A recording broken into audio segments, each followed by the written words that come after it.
ये श्री भगवद गीता के प्रथम अध्याय का 8वां श्लोक है। यहाँ दुर्योधन अपनी सेना के उन सबसे शक्तिशाली और अजेय महारथियों के नाम लेता है जिन पर उसे पूरा भरोसा था कि वे कौरवों को जीत दिलाएंगे। श्लोक: भवान भीष्मश्च कर्णश्च कृपश्च समितिंजय अश्वत्थामा विकर्णश्च सौमदत्तिस्तथैव च। भावार्थ: दुर्योधन कहता है, मेरी सेना में स्वयं आप, द्रोणाचार्य, भीष्म पितामह, कर्ण और युद्ध में सदा विजयी होने वाले कृपाचार्य हैं, तथा वैसे ही अश्वत्थामा, विकर्ण और सोमदत्त का पुत्र भूरिश्रवा भी है। विस्तृत तात्पर्य: दुर्योधन ने जिन 7 प्रमुख योद्धाओं के नाम लिए वे कौरव सेना की रीढ़ की हड्डी थे। 1. भवान, आप को सबसे पहले रखना। दुर्योधन बहुत चतुर राजनीतिज्ञ था।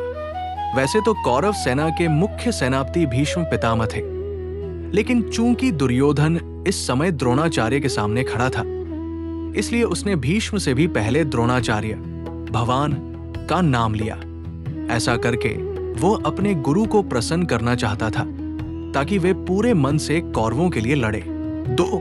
भीष्म और कर्ण का उल्लेख। भीष्म पितामह, जिन्हें इच्छा मृत्यु का वरदान प्राप्त था और जो उस समय संसार के सबसे अनुभवी और शक्तिशाली योद्धा थे। कर्ण, दुर्योधन का परम मित्र, जिसकी वीरता पर दुर्योधन को अर्जुन से भी ज्यादा भरोसा था। 3. समितिंजय, सदा विजयी, कृपाचार्य। कृपाचार्य कौरवों के कुलगुरु थे। दुर्योधन उन्हें समितिंजय कहता है, जिसका अर्थ है जो युद्ध में कभी नहीं हारे। वो अपने पक्ष के वीरों का इतिहास याद करके खुद का और द्रोणाचार्य का हौसला बढ़ा रहा था। 4. अश्वत्थामा का नाम लेना। अश्वत्थामा द्रोणाचार्य के पुत्र थे और साक्षात शिव के अंश माने जाते थे। उनका नाम लेकर दुर्योधन चालाकी से द्रोणाचार्य को याद दिला रहा था कि आचार्य, इस युद्ध में आपके पुत्र का भविष्य भी दांव पर लगा है, इसलिए आपको हमारे लिए पूरी ताकत झोंकनी होगी। 5.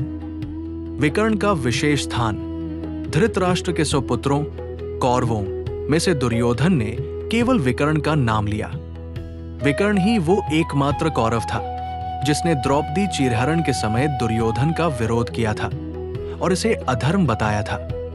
दुर्योधन को डर था कि विकर्ण कहीं युद्ध के समय पांडवों की तरफ न चला जाए, इसलिए उसने उसका नाम लेकर उसे अपनी तरफ बनाए रखने की कोशिश की।